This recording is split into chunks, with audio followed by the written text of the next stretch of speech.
Welcome back to Primetime Sports Thursday.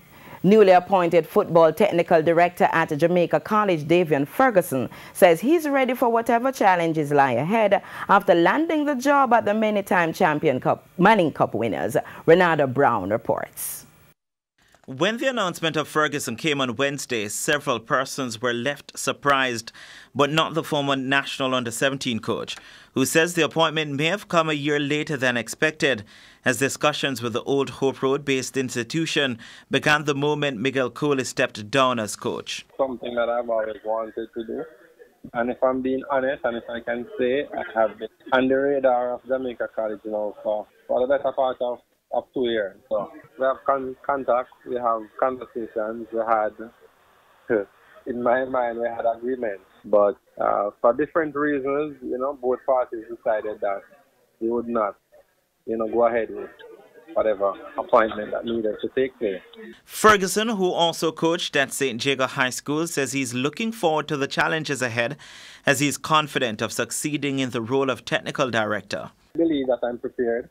I believe that based on my journey thus far, I'm fully prepared and aware of the demands of a job at Jamaica College, and I believe that I'm equipped to really handle that situation. I place a lot of pressure on myself because that's the nature of how I am. I really want to excel at anything that I do, so I place a lot of pressure on myself. So I think I will be the most demanding person in the whole situation, both demanding of players and both demanding of myself.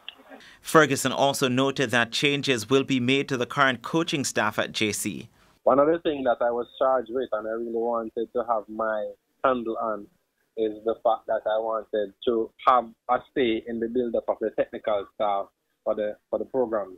So that is something that we are actually ahead with in terms of trying to get in members of the technical staff. I have met with all the coaches that were a part of the program before, and I was very straightforward with them. Some will continue with, some we will not. But in terms of going forward, we'll definitely see addition to the program. Along with St. Jago, Ferguson also had a stint as a member of Hydale's coaching staff. Ferguson takes over from Andrew Peart, who, according to reports, was asked by Principal Wayne Robinson to choose between UWIFC and Jamaica College as the Dark Blues needed the full attention of the coach. TVJ Sports, however, understands that Peart decided to stay with the Red Straw Premier League team as juggling both jobs was a struggle. Peart, who worked as an assistant coach at Jamaica College and UWIFC, was given the head coaching position at the Red Straw Premier League team at the start of the 2018-19 season. Renata Brown for TVJ Sports.